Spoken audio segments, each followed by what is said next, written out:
Time to fly, time to fly. Never give up, we won't retreat. The ones who stand after.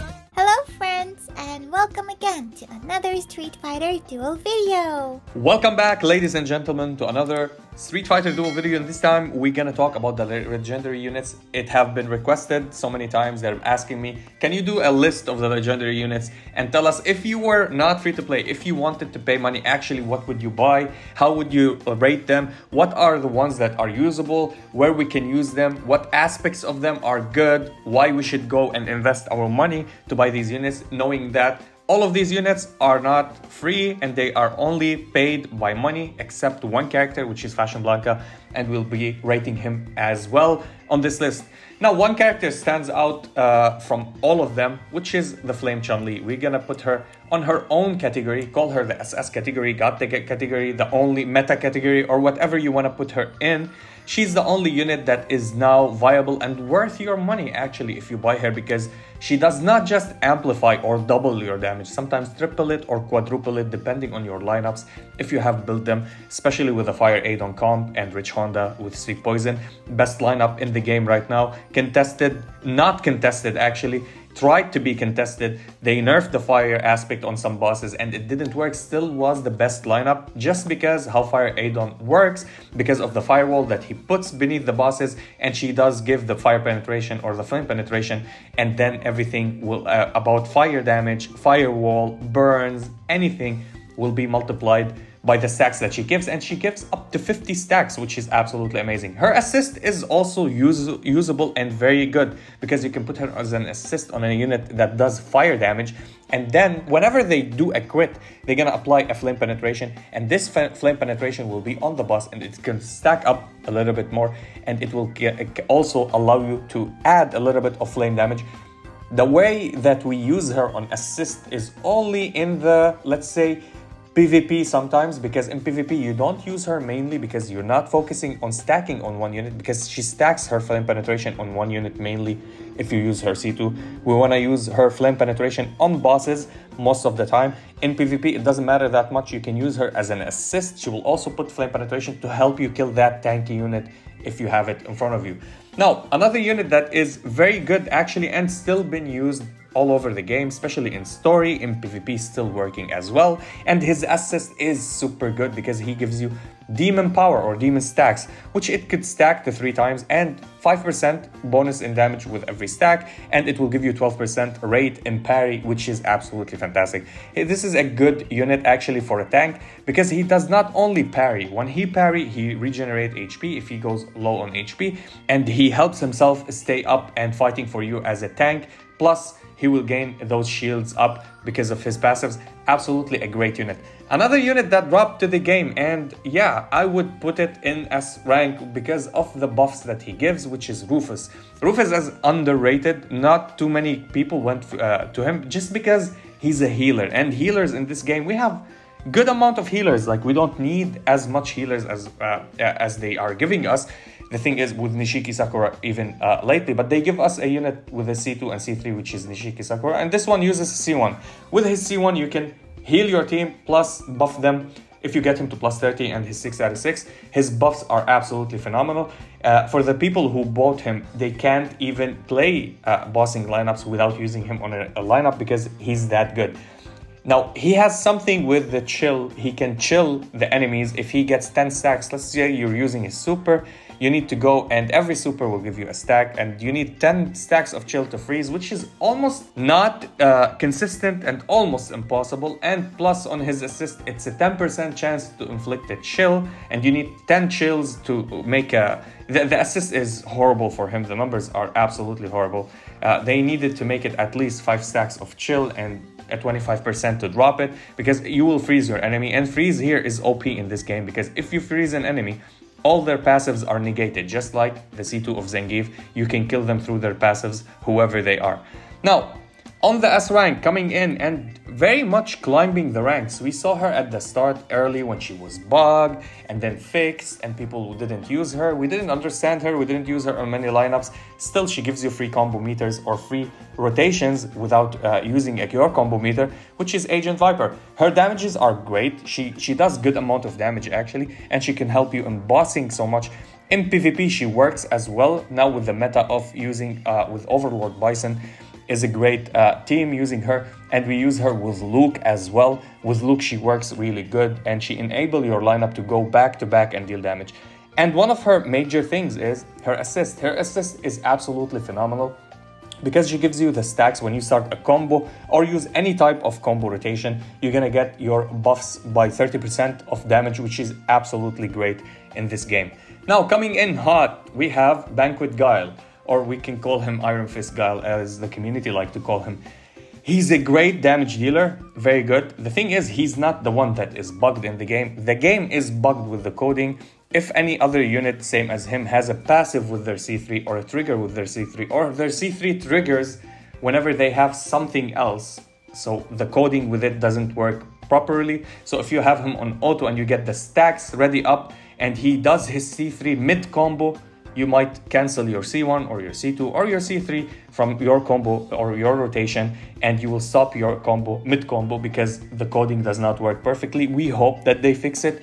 We have been reporting that, and they listen to us, and hopefully they will do it. They said in the next patch. Still does insane amount of damage. Really great. He's one of the best. He is the best damage dealer as for Trigger faction so far right now after they dropped him. His assist is not that good. His assist is random. We'll give a random unit on your lineup. If you perform a combo with the assisted fighter, then he will buff one random unit. And you don't want random unit, you need to know, or you want to know which one you're assisting. So using him as an assist is a gamble, and probably using him on the lineup would be much better. On some lineups, if you know how to manage your rotation, he's good as manual, but as an auto, I don't prefer you, or I don't recommend anybody to use him as an auto unless they fix the bug. Fashion Blanca, until now, you can't put him on the best units of Legendary or the worst units of Legendary. He's a decent one, used in story stages. For us as free-to-play, as me for free-to-play, he's the best Legendary for me because there's no other Legendary. Even when I get Mercenaries, he's still in story mode. I use him as a carry more than I use Viper, more than I use Chun-Li, Cammy, these other units. Sometimes I prefer to use him more than I use my Guile teams because he helps me a lot with some combos and rotations. Absolutely fantastic. He have good shields. He have the Wildfire that buffs your team as well. He's good with Dhalsim teams, great for bossing as well. His assist is not the best. You need to use him on somebody that inflict fire damage so he can give you the attack up. And his attack up is according to his attack. It's a percentage of his attack, small percentage for a small amount of time, maybe 8 seconds or something like that. And his defense up is when you're getting hit by flame damage, not any damage, but by flame damage, you get a defense up for your unit that is assisted as well. And I don't think that it's so much helpful or so much good. Do not play him as an assist. If you want to play him as an assist and it's your last resort, yeah, that would be understanding using him on a fire unit, not on any random unit. He doesn't work on any random unit. You need to either deal fire damage or take fire damage to proc his passives. Now, another unit that came into the game, and she's absolutely wonderful.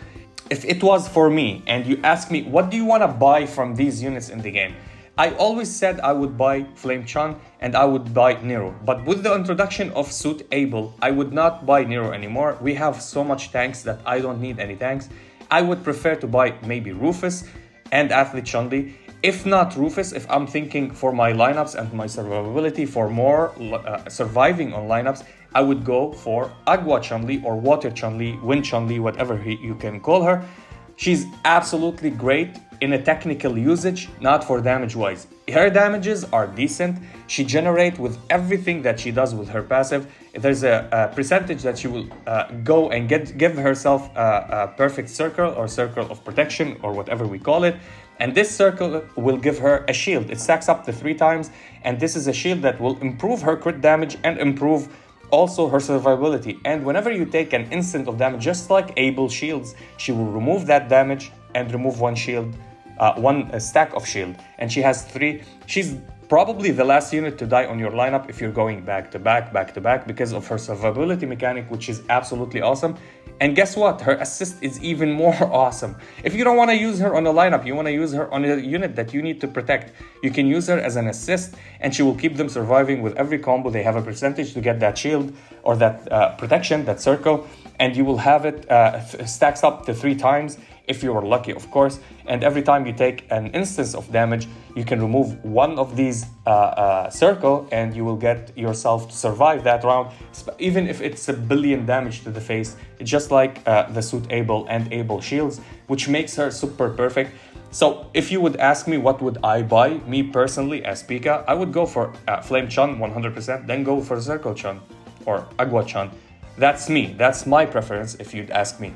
Now, going to B ranks, and we have our Elena, Schoolgirl Elena. She's good, decent damage, great embossing. Now, of course, why embossing? We replaced her and not shining that much.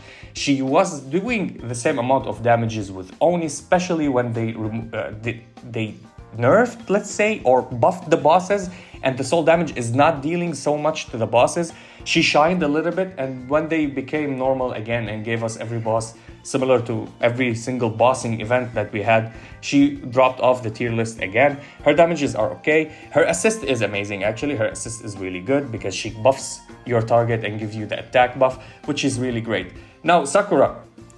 Do not regret buying Sakura. Fashion Sakura is still amazing. You can play her on the lineup, just like Agua Chun-Li. If you want to play somebody that is a fodder on your lineup just to click their C2 or click their C1 or something like that. With Chun-Li, you can click her Super, C2 or C3. With her, you can click her Super, C1 or C2. With her, I would prefer to play the C2. She will have her own immunities. She heals your team. Plus, she deals a good amount of damages. Actually, I would prefer to put her here, but she's not that mostly used. And the survivability of Chun-Li, the water Chun-Li, is even more than her, because after her immunity fades off, she might die immediately, Sakura. But still, she was rocking solid at the start of the game, and until now, she's still solid because of her survivability and the debuff that she applies and the healing that she provides. Plus, on assist, she's absolutely a monster on assist, especially for bossing. If you're playing versus a boss and the boss hits you and removes a chunk of your health, it's under 8% HP, but if you remove a chunk of your health, she will proc her passive, you gain damage immunity, and the interval time is for 12 seconds. So after 12 seconds, if you get the same damage or they get another damage from the boss, you would proc invincibility or immunity, and you keep surviving. This is a very defensive assist, very good solid one. You can pair her up with Agua Chun-Li, play both of them on different units, and you will have them surviving most of the time. Now, for the units that fell off massively, which is Fashion Ken. Fashion Ken is good. He's not bad. His damages are okay. It's not the greatest. Yes, in one point, he was doing great amount of damages. We were testing him, having fun. But because we love him, we were biased. But we're speaking up right to the people. I would tell them, never buy him. He's good on assist for bleed, for fire characters, and that's it. His damages is not that much. His survivability is absolutely trash. That's what you need to keep in mind. You need a lot of survivability mechanics and a lot of support to keep him alive. He's not worth it, actually. This is why he dropped down here. But if you bought him, he's good for assist for bleed factions, especially if you want to play him with Vega or Visconti Vega or anybody that does bleed. Jinon Ibuki. Jinon Ibuki was hyped when she dropped. I liked her playstyle. I played a lot with her actually on the account that I had her in. She was fun to play. The problem with her, she whiffs her attack and so much RNG with getting the Sharin, Roto, whatever it is. Something for healing, something for damage, something for crit damage, and something for defense or damage reduction on yourself, not on the bosses. Which is good actually. She's a backliner, she's a PvP more unit in bossing. She does not perform well. Her damages are not super mediocre, maybe less than average. She whiffs her attack. If you have units that could from the back, she's a good backline assassin that she goes and kill the backline, but you can also bluff with your backline and do a lot of things. Play Gen on assist. You can play somebody that jumps from their position, like when you play somebody, let's say on backline you have Summer Yang, and Summer Yang hits his C1 while she hits her C3. He goes to the front line and she hits absolutely nothing. That's the problem with her. We don't prioritize her, plus her survivability is absolutely garbage, just like Fashion can. So I wouldn't highly recommend just building her or buying her. If you already bought her, you can utilize her in PvP. She might work. You can use her on lineups that you know that you're speedy and you can hit your C3 before they evade or do something to negate her attack, especially if they have able shields. Her attack will do nothing actually to the backline. Her assist is very RNG. Also, she gives either Torin, Sha, whatever she gives, 4 of them. You want either the crit damage or the attack buff, and you need a lot of runs and to check the icon and know what it is in particular so you can get it. I would say it's okay. It's an okay assist, but I would highly recommend building any other unit or getting any other unit that would be helpful to your lineup other than her. If it was for me, I know this is a tier list and I might pick from the bottom of the tier list. This is my preference. This is what I would play. And this is how my play style is. I would, number 1, go for Flame Chun, Rufus, I would go for Circle Chun, and I would go for Sakura. These are the units. If they tell me you can pick from this list whatever you want for free, I wouldn't go for any of these. I would go for the double Chun, Rufus, and Sakura. This is my preference. This is how I see the game. This is how I need my players or my lineups to be. And that was it. Let me know in the comment section about your ideas and what do you think about these characters, and I'll be seeing you in the next one. If you enjoyed this video, please like and subscribe. If you didn't, we thank you for watching. And as always, stay frosty. Peace. Time to fly.